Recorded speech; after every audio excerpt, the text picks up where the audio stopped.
Hey, it's Larry here of Xbox Live's Major Nelson. We are in Hope County from Far Cry 5. We're here to take a look at the game. We're going to talk to the head writer, and we're going to meet Greg Bryk, the actor who plays the latest and perhaps the most sinister villain of the franchise. Let's take a look.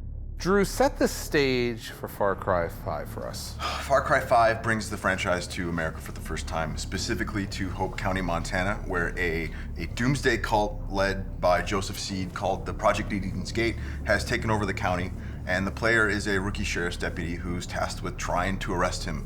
And like all Far Cry scenarios, it doesn't go well, and the player is sort of lost behind enemy lines, and they're tasked with trying to take this guy down. I save souls. But unlike the chosen one sent before, God will never let you take me. I was reticent at first about being involved in a video game because I'm not familiar with the world.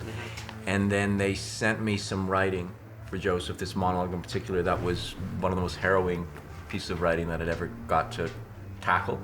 And I said yes, and I put it on tape, and they responded to it, and it's been an extraordinary collaboration. Literally one of the happiest creative journeys of my life. What did you tap into in your inner self to kind of create this insanity?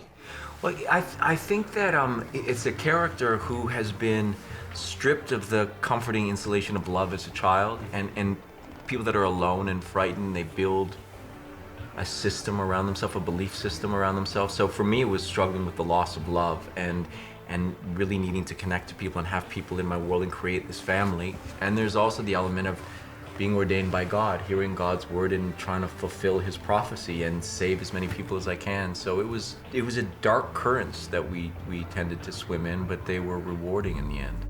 I was chosen by God. I helped the blind to see. Rarely has a voice actor look so similar to the character in the game. What was that like? Did you draw from it, or what? Tell me a little bit. We actually ended up just purchasing Greg's likeness in the game. Because the thing was, like, you know, when he put that audition on camera, we had been searching all over, across Canada, across the United States, for someone that could really make us believe that this could be a cult leader, that we would want to join this guy's cult. Yeah. And the minute that we watched this audition tape, there was something about the honesty that he brought to the scene. There was a truthfulness, and you sort of felt yourself understanding where he came from, but at the same time being terrified of it. Tell me about the collaboration and learning about cults. I assume you're not in one yourself. I am not yet. The cult of video games now. No. It was a very personal journey, and so much of the game is me interacting with the player in a really intimate way, or with Jacob or John or Faith, and also going through these great crises of faith within myself. So it was a much more internal struggle for me. And I, as a father of a family, I understand what it means to try to hold people together and sometimes force them to do things that they don't want to do because you feel you know best. So I wasn't honestly as concerned with the bigger picture. I was concerned with the moment to moment and this dangerous intimacy that we were able to create. What is working on video games? What has that showed you in terms of this industry? I was amazed at how accommodating the process is.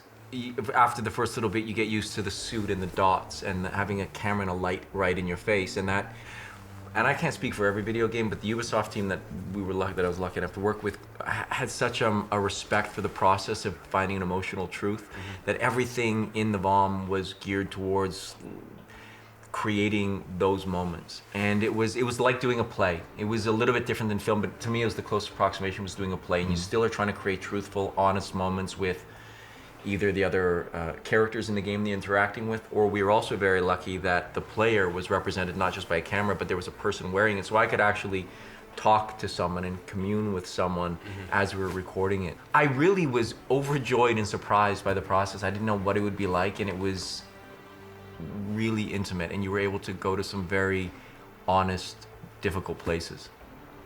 That's a look at Far Cry 5, coming out March 27th to Xbox One, and it is Xbox One X Enhanced. Hope you enjoyed this first look. Thanks for watching.